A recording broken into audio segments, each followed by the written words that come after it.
Hello everyone, Brian here, and welcome back to The Long Dark. Um, Jumping right back in here, although before I really begin, I do just want to apologize to everyone who maybe found my outburst at the last episode a little bit extreme. I didn't mean to freak out over the lack of a rifle. Normally, it really just comes down to shock. Um, Even playing on stalker mode, which I normally do, I have never not found a rifle on the Mystery Lake map. So I was just a little shocked, a little upset. I've been dealing also with the issue of not having enough food. Although that's less of an issue now. I've taken care of all that. Just to really quickly go over what's happened, it's been about 10 days in the game since we last checked in with our intrepid survivor. She's doing fairly well now. I did a lot of fishing, so we've got plenty of food. I've been scavenging for firewood and other supplies. We can just take a quick look around the camp office. I did completely clean out the trapper's cabin after the last episode. I broke down all the furniture and took all the reclaimed wood. You'll see that in just a second because I've kind of got it piled on the floor over here, so that's cool. Got a bunch of sticks there. I'm out of cedar firewood at the moment, but that's not really an issue. Over here, I have my little tool collection. I have 4 hunting knives now. One of them is in my inventory. 2 hatchets, an extra pry bar, some fuel, things like that. Do have some big plans for today. I plan to take a little trip out to the ravine. I've decided to stick with my plan to spend 2 months in-game on each of the major map locations, but I'm not going to limit myself when it comes to transition zones, and the ravine is a transition zone, so we're going to go and we're going to explore that. But first, we're going to make a couple of things. I've already started some of the work on some deerskin pants. I would also like to eventually make the deerskin boots, but for the time being, I have the mucklucks and plenty of cured leather for repairing them, so I'm not too worried about my boots for now. For now, I'm just gonna finish making my deerskin pants. The nice thing about the deerskin pants is that they're very repairable as long as you have some extra deer hide. Like I said, I did do most of the work in crafting them already, just so that I didn't spend a whole lot of time while recording in doing that. The other thing that we're going to craft is we're going to craft a... Where is it? There it is. We're going to craft a snare. Actually, I've already crafted 4 snares using the extra guts that I had harvested. I haven't done any hunting yet because I still don't have a weapon that I can reliably use. I do have a bow, but it's nearly broken. So when I found it, it was only at 24% condition, so that's not really ideal. I don't need any of... well, I do need some cloth. I don't need this and this while I'm out. We're going to... What do I need? So, let's just take stock for a second here. Whenever I'm going out on any kind of mission or day trip or anything, or whatever you want to call it, it's always important to assess what you have and what you need to bring with you, because it's always a balancing act. There's always a very tight balancing act, making sure that you're not carrying so much weight that you're going to wear yourself out, but also remembering that you never know what's going to happen when you're out there, and you need to make sure you're prepared. So, alright, I'm just going to pop into one of my storage containers here. So let's see. I am going to bring some matches, but I'm not going to bring all my matches because I'm also going to bring my magnifying lens just in case. The magnifying lens is a great fire starting tool because it never breaks, but it can only be used outside and only during the daytime, so it is kind of limited. So I do want to bring some matches just in case. Bring a little bit of firewood and some tinder, but I'm also going to bring some accelerant because I don't want to be in an emergency situation and not have my fire start over and over again. I'm going to bring some basic medical supplies just in case. I'm not going to bring my antibiotics because I have some reishi tea, or no, that's rosehip tea, sorry, that's for painkillers. Should I bring my antibiotics? No, I don't expect that I'll get food poisoning, and I'll bring antiseptic, so I shouldn't get an infection. Again, this is all a balancing act, just it's hard to know exactly what to carry at any given time. Oh right, I want to put on my deerskin pants, so we're going to store the jeans. So I'm going to bring some food. I got 10 cattail stalks. That's good for 1,500 calories. They're very lightweight, good weight to calorie efficiency on those, and some of an MRE. It's not a whole MRE because I was kind of, snacking on it. Also bringing some coffee and some herbal tea just in case. The coffee gives you a slight fatigue bonus, both restoring some immediately and also making it so that your fatigue goes down more slowly. Is good because we're going to be climbing a rope. And herbal tea helps restore your condition if you get into a bad way. As I said, I did already craft some snares, so we're going to bring these snares along, and along the way to the ravine, I'm going to set these snares to try and trap some rabbits. Bringing along all my tools, like I said, not going to bring my bow because I don't plan to do any hunting, and the bow is close to breaking anyway. Don't have a rifle, so I'm not going to bring that. What I am going to bring is some cloth. I have tons of cloth, by the way. I'm going to bring a little bit of cloth along. I think I need one more. Just in case I have to craft myself a snow shelter.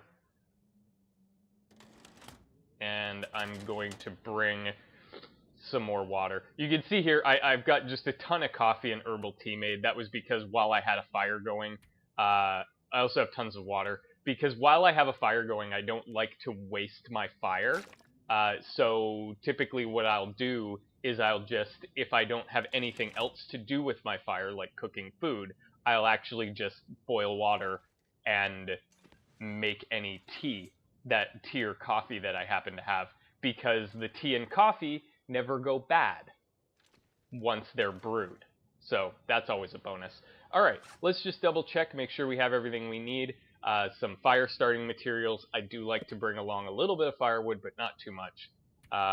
Medical supplies, good. Clothing. Oh yes, I need to equip my deerskin pants so that I can actually take advantage of their bonus. Warmth bonus is now plus 16 degrees Celsius. Excellent. And food. Okay, so I've got the rest of my MRE. Got some cattail stalks, coffee, tea, perfect. Tools. Probably don't need my fishing line, but it really doesn't weigh very much, so not a big deal. A couple of flares. Good. I don't really need my lamp oil, but 0.3 is a good amount to carry just in case I need a second batch of accelerant. I'm only bringing one actual accelerant, but a little bit of extra accelerant never hurt anyone. My mountaineering rope, because we are going to the ravine specifically to check a certain location. My pry bar, because I don't know what I'm going to encounter. And, of course, my snares. Alright, I think we're ready to go. So, we are a little bit over the weight limit I typically set for myself whenever I'm going on a scavenging mission. I don't, so like the maximum, it's hard to say. So the recommended weight limit is 30 kilograms. You can actually carry more than that, but you lose your stamina more quickly. I'm sure I've talked about this before, but you know, it's just the thoughts are on my mind. You can actually carry more than the recommended weight limit, but I don't like to, because your stamina drains more quickly and your stamina drains more quickly and you're more likely to get injured. Plus, at certain weight levels, you start to move more slowly, you lose the ability to sprint, and eventually you won't be able to move at all. So, yeah, that's definitely a problem. Okie dokie, we're on our way.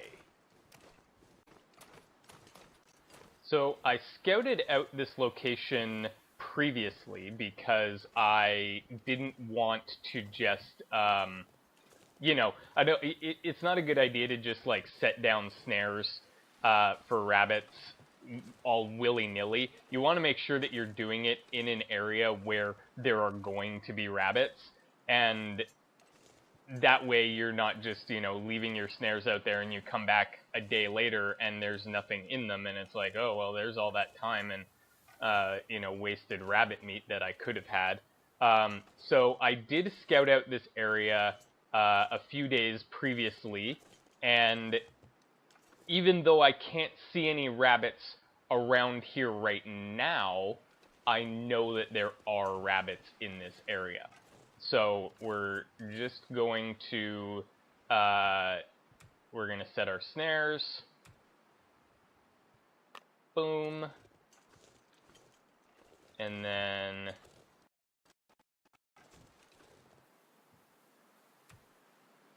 boom. Setting up our snares. I'm going to set up all 5 snares sort of in the same area. And it's really just a waiting game at that point. Even if you see, like, I've learned over the course of playing the game that even if you see rabbits on the map, the rabbits that you see on the map are not the rabbits that get caught in your snares, because you could, you know, set your snares up and sit there for hours and hours and hours and hours and watch them, and they would never catch anything. But then, you know, you leave for an hour and you go to sleep and you come back and suddenly there are rabbits in your snares. And I think that's just because the game rolls the random number generator for whether or not your snare catches anything. I think it runs that at like a specific time, and it runs it sort of in the background. So you're never actually going to see, or at least I've never actually seen any of my snares catch a rabbit. So that's the thing. This area is actually just a little bit north of the actual lake, because the quickest route that I know to get to the ravine is to follow that little river a little bit north, and then cut through this clearing up here. And there are sometimes wolves up here, so I'm really hoping that we're not going to run into any wolves, but who knows, we might run into a wolf, and if we run into a wolf, we'll probably get attacked. But I've been attacked by wolves before in this play, and I'm carrying, you know, reasonable medical supplies. I'm at a reasonable condition, and I'm not particularly tired, so I should be okay if we run into a wolf. Plus, in a worst-case scenario, I am carrying an emergency stim, just in case. I can give myself a shot of adrenaline, and we'll be good to go. Doesn't look like there are any wolves around at the moment, and I don't hear any. So, we should be okay. Awesome. We're just following this north. So the entrance to the ravine is kind of near the Carter Hydro Dam, but it's not through the dam. Going through the dam leads you to the Pleasant Valley. connection, and I'm not going to Pleasant Valley yet, because, again, I haven't spent 2 months on the Mystery Lake map yet. So, just moving along. Oh man, there's some deer over here. You know, these deer are lucky I don't have a rifle, because, after days and days and days of fish and cattail stalks, I could really go for some venison right about now.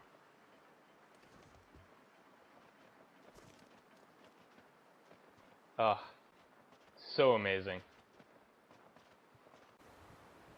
And here we are coming up on the entrance to the ravine. Now, I mean, the easiest way to find the ravine entrance is, of course, just to follow the train tracks north from the camp office, but, I mean, that's one of the things that makes the Mystery Lake map easier than a lot of the others to navigate, because you can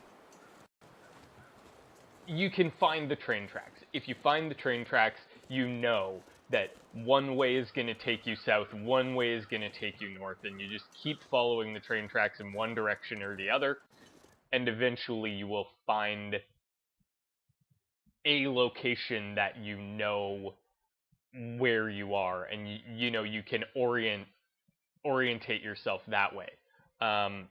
So it's much easier than, you know, say one of the larger wide open maps where it's a lot easier to get yourself lost.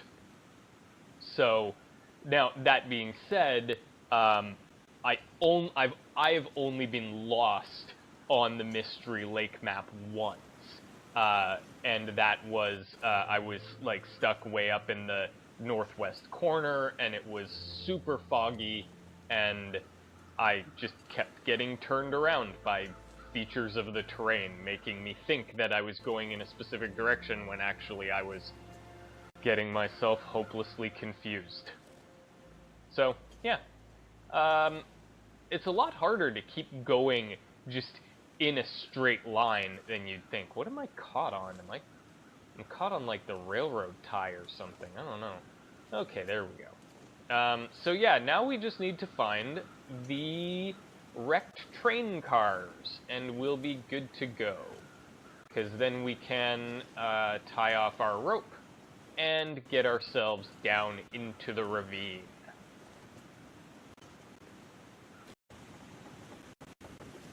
Anybody else afraid of heights? Because, I mean, if you are, it's very important not to look down. Now, right over there, those are the wrecked train cars. And if you wanted to get to Coastal Highway, you would actually have to pick your way across the ravine by crossing that fallen log right there. But that's not where we're going right now. We're not going to the Coastal Highway. We are going down into the ravine. So, what we want to do is come over here. There's the rock. We're going to attach our mountaineering rope to this rock here. There we go. We're going to attach our mountaineering rope to this rock here, and we're going to climb down into the ravine. Now, I am getting a little tired, which is a problem. I don't like climbing when I'm tired, especially this one, because this is really, really high up. But I should be alright going down.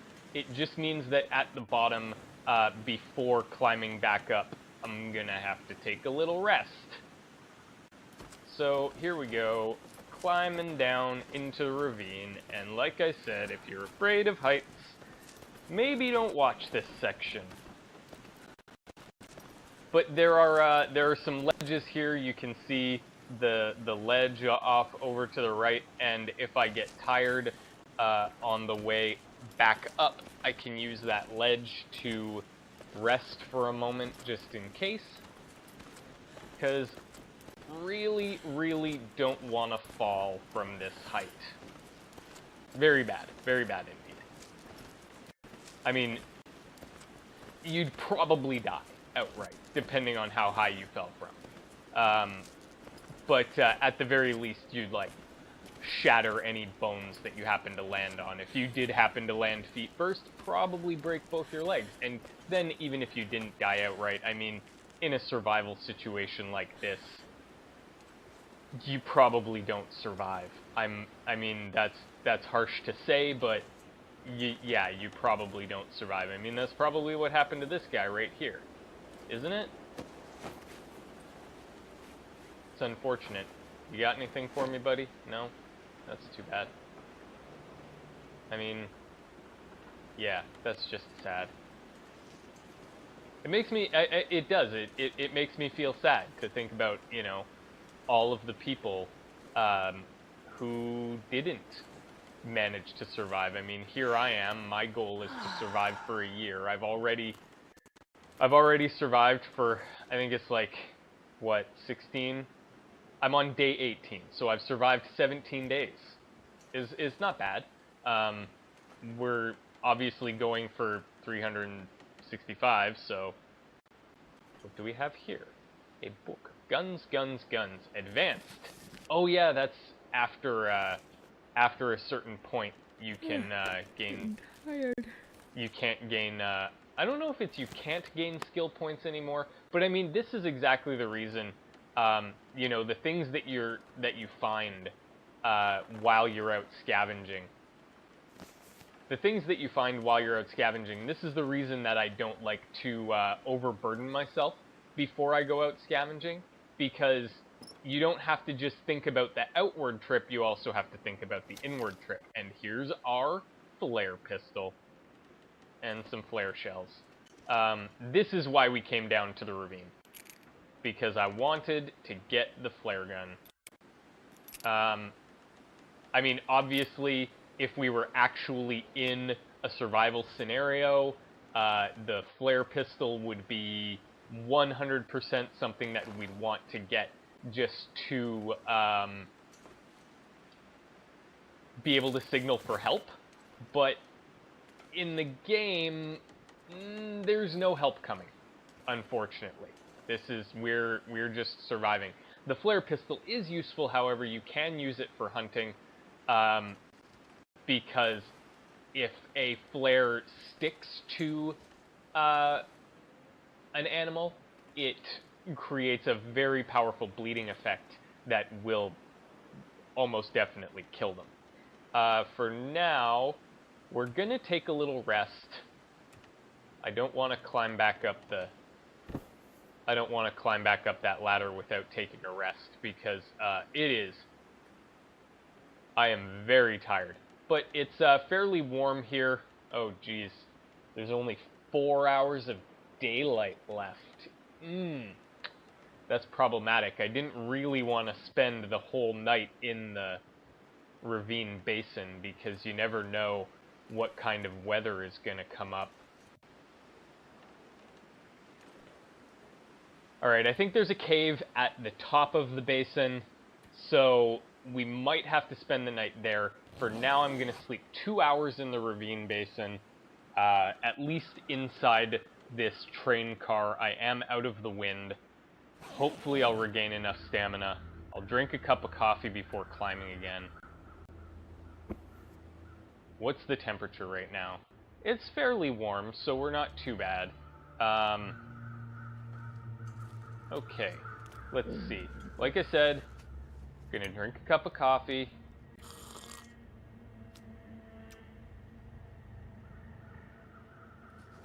See what that does for my energy. It's a little bit better, but my energy is also dropping more slowly.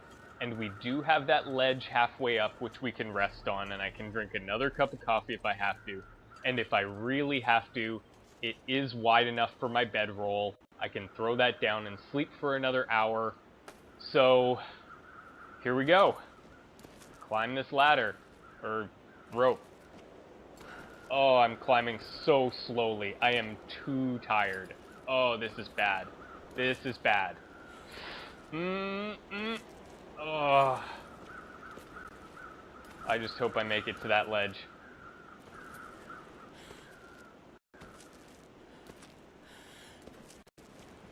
I mean, at a certain point, I'll have to just go back down, because I don't want to fall. I don't want to fall. Oh, come on. Alright, we're going back down. Going back down, don't want to fall. Oh boy, don't want to fall. Come on, get back down. Get back down, girl. Looks like we're gonna be spending the night in the ravine. Okay, well, I mean, this is why we planned ahead, right?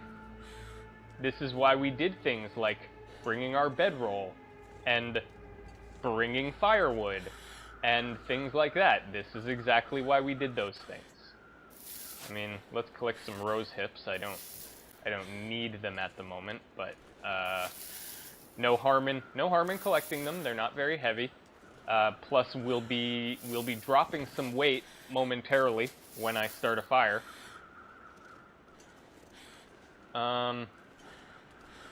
Is this something? Yeah, I can chop this up for some more firewood. Could just lay down and have a little sleep right here. No. Sorry, girl. Not laying down and having a little sleep right here. Thank you very much. We're gonna go into that train car and have a little sleep in the train car. Because that's going to be much warmer than being out here in the wind. I need to find food. Yes, I know, you're hungry. I have the rest of an MRE for you. I'm gonna feed you before we go to sleep. Don't worry about that. I'm not gonna let you starve to death. That's something that, you know, lots of people do. There is a way to sort of exploit the system, I guess you could say. When you are starving, like when your hunger bar actually reaches 0, your condition, my condition is right now 99%, although that's a function of my exhaustion rather than being starving at this point. But when your hunger bar reaches 0, you start to starve, and you start losing your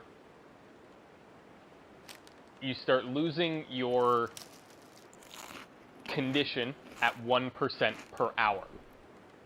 But your hunger can't go any lower than 0, right? It just, once it hits 0, it just stops. Okay, that's enough calories to get me through the night. I know I don't have to come in here to place my bedroll, but, you know. Place my bedroll. I probably don't even need to start a fire at this point, but I'm not going to sleep too long in any stretch, just in case. So, I do always like to drink before I go to bed. I like to make sure that my thirst is full, because it is very easy to die of thirst if you sleep for too long.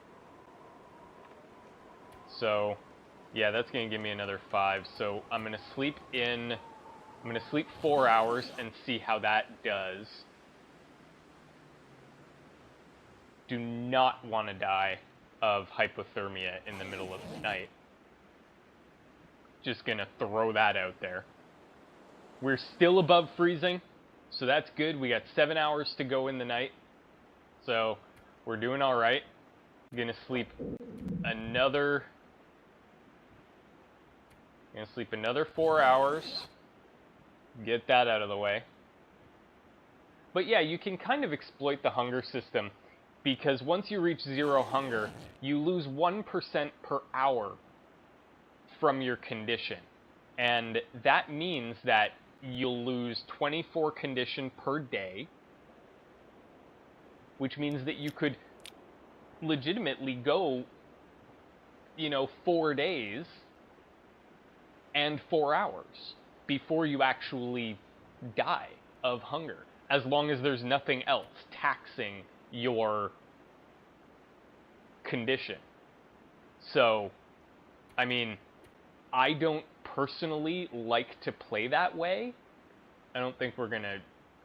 it feels like 4, but we'll get a 4-degree warmth bonus from the sleeping roll.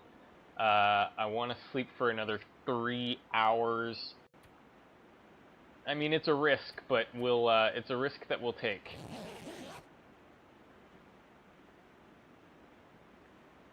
1 hour darkness is over, and ooh, we're chilled, but we survived the night. We survived the night, and I'm not tired anymore. I am thirsty, though. Luckily, I have my trusty coffee, and that's going to serve a dual purpose of rehydrating me and bringing me back. Perfect. So, we've got the flare gun, we've got some other loot from the bottom of this ravine, we've had a good time. Sorry, buddy. Man. It really is upsetting. All these people who didn't survive. It makes you think, right?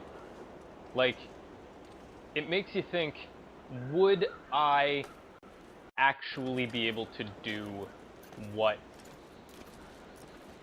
the character in this game is doing? Would I actually be able to survive? And I mean, sure, I know what it takes to survive in the context of the game. You know, keep up my food, keep up my water, keep up my fatigue so that I don't fall to my death while trying to climb this rope. But does that kind of thing really prepare me for a real life survival situation? And the answer is, you know, probably no. I don't think that I could actually translate the skills that I learn in this game to, you know, trying to survive for real. Luckily, I do have some experience as a, well, not as a survivalist. I have some experience from, you know, camping and hiking and, you know, things like that. Things come up all the time, and sometimes you have to take certain steps to make sure that you're going to survive, even if it's just one day. You know, survive an extra day, and people might find you. But it's a tough situation you find yourself in the long dark. It's hard. I mean, there is no possibility for rescue. For all we know, as this character, we're the last person left alive, at least in this part of the world. So, definitely problematic. But yeah, I mean, that's the kind of thing that this game really makes you think about. It makes you think about whether or not you'd have what it takes to survive the way this character has survived. I'm just going to leave this rope here because I don't want to carry it back. I'm not going to need it again while I'm in the Mystery Lake map, and if I do need it later, I can always pick it up on my way to Coastal Highway. So, yeah, I'm just going to leave that here. Oh, look, a deer. Poor deer. What do you got on you? 1.9 kilograms of meat. I mean, that's good. I mean, I can use that meat for sure. And I can always use more hide and guts. You know what? I think it's actually better to harvest the meat and such separately. Oh, now I'm getting cold. Okay.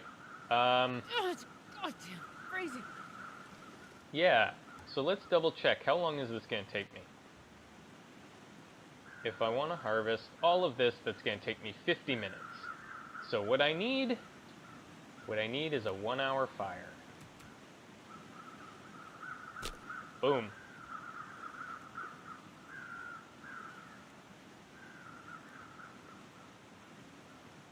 I